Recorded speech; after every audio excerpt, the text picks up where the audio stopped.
kuma sai kai alwala. Amma mu maza mu musamman mai ashimawi ai yana lissafa abubuwan da alwala ba ta warware da su. Yace wala bi akali lahmil jazur, haka nan alwala ba ta warware dan an ci naman raƙumi. Wudu'u da yake wato kasan kullum ina ta faɗa cewa harka in ba malami to zai a samu matsala. Wato larabci wannan yaren na alkur'ani da yaren na manzo Allah tun kafin musulunci ana larabci, to da alkur'ani ya zo sai ya ari larabci yake yin magana da shi.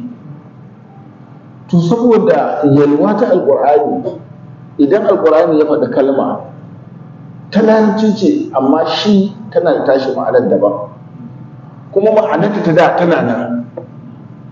Yanzu wudu ai ba sai da musulunci ya zo laraba sun har cewa wudu ba ko suna da wudu alwala wanda muke fasarawa da alwala. Akwai kalmar wudu da laraba suke amfani da ita kafin zuwan musulunci. Da musulunci yanzu ce wudu wata ibada ce ta wanke hannuwa da shaƙar hanci da shafar kai da wane ne in za a yi sallah, sai ba ta kamar as-salatu. Akwai wannan kalma a larabci tun kafin zuwan musulunci, amma da musulunci ya zo sai ce as-salatu wani aiki ne da za a yi kabbara, a yi karatu, a yi ruku'u, a yi sujada, a yi salama. To idan alkur'ani yana magana to sai ke magana da yaren nan guda biyu. Wani sa'in in ya faɗi kalma tashi yake nufi, wani sa'in kuma sai ya faɗi kalma taku ta laraba yake nufi, ba tashi yake nufi ba. To idan wanda bai ƙoshi da karatu ya zo ba sai ya kasa gane nan tamunce ko tasince, to wace ta mai daɗi sai ya maka ta a wajen kawai, to sai a samu matsala. Abinda malaman zama suka ce wudu'u a wannan hadisin ma'anarsa kurkura baki, domin shine wudu'u asalin larabawa kenan. A lugar larabawa kurkurar baki shine wudu'u. Mu ne musulunci ne zo ya ce ayi alwala, to mazala ya ce duk wanda ya ci nama ya kurkura bakinsa. To sun suka ɗauka ce ya sake alwala. Kajin da ka san bambanci. Mu mazhabin malik ka ɗauki cewa abin ba alwala ake nufi ba, kurkurar baki ake nufi. Kuma sannan aka samu wata ruwaya ne wannan cewa to ai ita kuma wannan ruwayar abin da ya faru a kanta irin alkunyan nan ce da karamci na manzo Allah sallallahu alaihi wasallam. Liyafa ce aka kawo, aka ci nama, aka ji daɗi. Wani garin jin daɗin sai ya saki rihi, duk sai da ya ɗume ɗakin, sai da ya ɗume ɗakin duk, kuma ga jin nauyi ga kunya. To aka rasa waye rihin nan, sai ake son a gabarin lokacin sallah ya yi, wanda duk ya tafi dama an ga daga waje kaza ta taso, to duk wanda ya tashi daga wannan ya to shi ne ya tusar. Sai manzo Allah ya ce duk wanda muka ci abincin nan da shi ya sake alwala. Manzo Allah ya ce duk wanda muka ci abincin nan da shi ya sake alwala. Sai wani zunduma a guje ya ce manzo Allah ya ce duk wanda ya ci nama da kuma sai ya sake alwala. Saboda haka akwai hadisin, amma fahimtar hadisin kamar sallallahu alaihi wasallam ila anazatin manzo Allah sallallahu alaihi wasallam yayi sallah bisa anaza. Sai wani ya ce sallah yayi salati. Anazatin kuma sunan kabila ne, ma'ana manzo Allah yayi wa kabila kaza salati, shine ma'ana hadisi. Malamai suka ce ba abin da ake nufi kenan ba.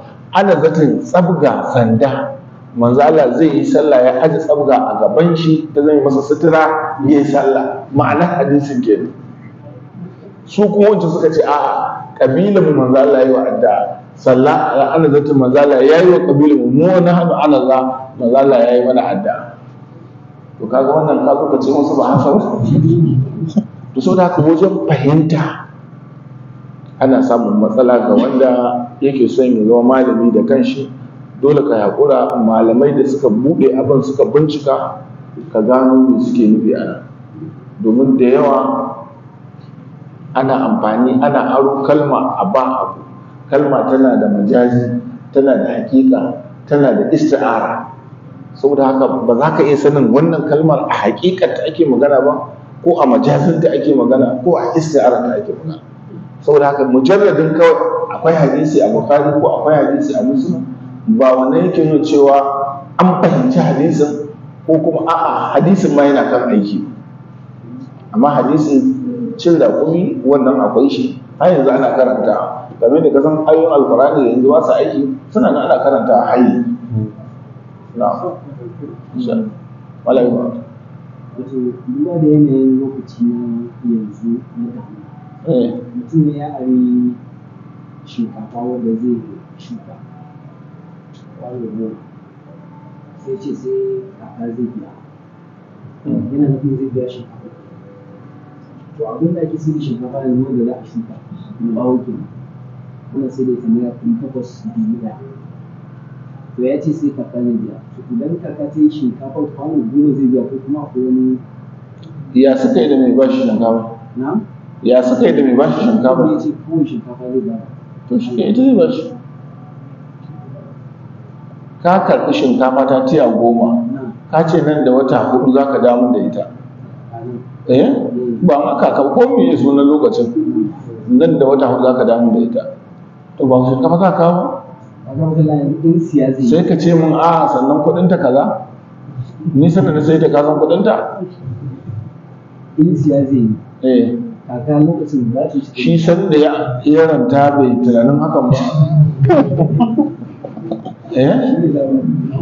Ai ba a magana, ai rancen abinci, rance na abinci, ai don gudun ma kada riba ta shiga, shi yasa aka yi wannan. Saboda ba yanda za a yi ya baka tiya 10 yanzu ka zo ka kawo masa tiya 6 a maimakon 10 saka cewa ai yanzu sun tashi. A shinkafa ya baka tiya 10, har wanda ma ka saya, in ka saya to ka san kuɗi ya baka rance, shikenan kuɗin nan su zaka da masa da su. Kuma ko kuɗin ne a yanzu inda na Najeriya ne, ai su ma tashi suke kamar shinkafa ko inda kuɗin na Najeriya ne, ai su ma tashi suke. Saboda haka in dai bashi ne, abinda karanta shi zaka dawo da shi. Ba magana cewa sannan lokaci kaza ne sannan lokaci kaza. A duk mutumin da ya zo shi da Allah bana aran tiya 10 na shinkafa aka bashi, to nan da shekara ko 2 ko 3 tiya 10 nan ake bin shi da shi, ko da kuɗin su ya kai miliyan kuwa haka zai dawo da shi. Shinkafa aka baka shinkafa za ka dawo da shi. Kuma shi mai shinkafar ba zai ce ba ni kuɗi ba. Mai shinkafar ba zai ga cewa ai san da ya bada 1,000 ce yanzu ta komo 2,200, saboda haka ba ni 20,000. Shinkafa na karɓa, shinkafa zan baka. Shinkafa zai dade ta. Tiya 10 aka bashi, tiya 10 zai dade shi. Shi kenan. Alhamdulillah. Allah ya lamunce mana. Allah ya ci lamurin mu, Allah ya rufa asirin mu, Allah ya mana sura da'ima. Muhammad Nabi sallallahu alaihi wasallam. Fatiha da salatul Fatiha. Fatiha da salatul Fatiha.